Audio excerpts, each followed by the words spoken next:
people ask me about my hometown, I've always said it's a quiet place. The summer of 2009 marked its 399th birthday, and the party drew a large crowd down to Buckrow Beach, where, growing up, I spent many a hot summer day. As every school kid learns here, Hampton's the oldest continuous English-speaking settlement in North America, and proud of it. The city is part of what's called the Peninsula because of the way it juts out into the Chesapeake Bay, along with historic sister cities Williamsburg and Newport News. But the true passion of the peninsula has never been its history.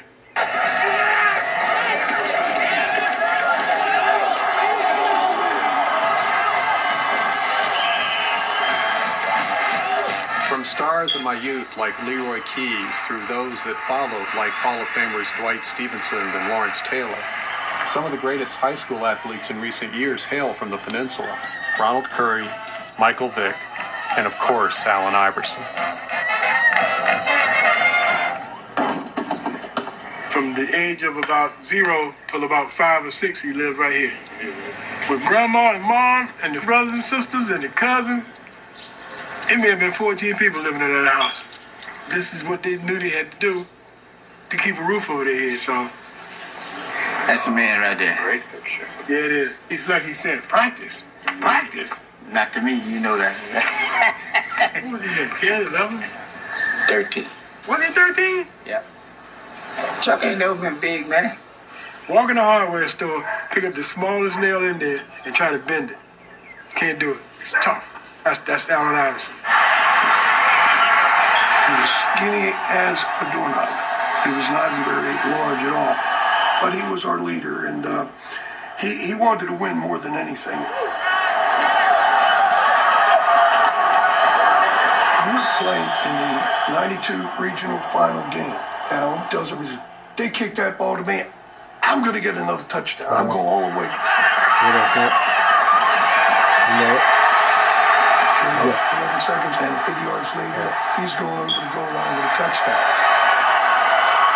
It was like magic, things that he would do that I've never seen before. What do you got to say as a junior to come and win a state championship? It's got to feel pretty good. He's going to go get one in basketball now, that's all. Okay, congratulations. When it's over, I want everybody to know I play every game like it's my last. The first day I stepped on the court in high school, I felt that I could do something with that game. The first thing he would do to people in high school was he'd drill about a 30-footer, honest to God, literal 25 to 30-foot jump shot. He'd drill one in your face. Then he'd point to Rutland, and he'd point up in the air. The ball would go to the rim, and he would alley-oop dunk it. There you go again. I mean, it was the ultimate kind of face job. Your daddy really thought that he was some kind of basketball player. And when he could drive that ball and go up the middle and just go flying in the air and just drop that ball just as pretty. And boy, your daddy would just like, like that, you know. He wished he played for the Hampton Crabbers? Oh, yeah, instead of Bethel. Yeah, your daddy always wanted everybody to play for Hampton. Yeah. We were such a sports-crazed family that in college I made a film about my dad's flooring business and his love for the Crabbers. You're a crabber. Crabbable and crabber bread. I'll be a crabber too. From the Hampton Coliseum in Hampton, Virginia, the Hampton Crabbers versus the Bethel Bruins. Down to 1 with a 3. And there's the play you were looking for. Bethel had already upset Hampton on its way to the state football title.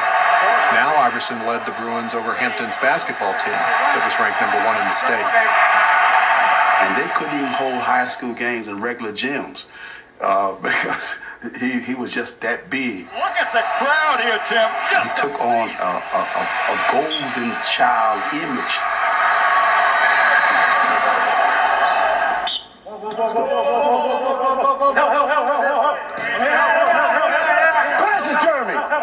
Many of these current Bethel players weren't even born when Iverson played his last game here. When you think of Allen Iverson, what springs to mind? When you think about Bethel Pride, I think of mom. Since he crossed Michael Jordan. That's when I realized that. Little pass. Are you talking about that one famous game where he left him in the dust? Everybody remember that. Iverson draws Jordan out. Allen with a sick crossover broke Knight's ankle. He also let you know who he was. So a lot of people didn't like that. Probably one of the most tremendous basketball guards I've ever seen. Never seen. Brent Musgrove is a retired Hampton police detective who's been broadcasting local high school games with Bob Hintz for more than 10 years now. I've watched games where Allen Iverson didn't display the greatest attitude. It's a 10-point Hampton lead. Things weren't going well against a Hampton team.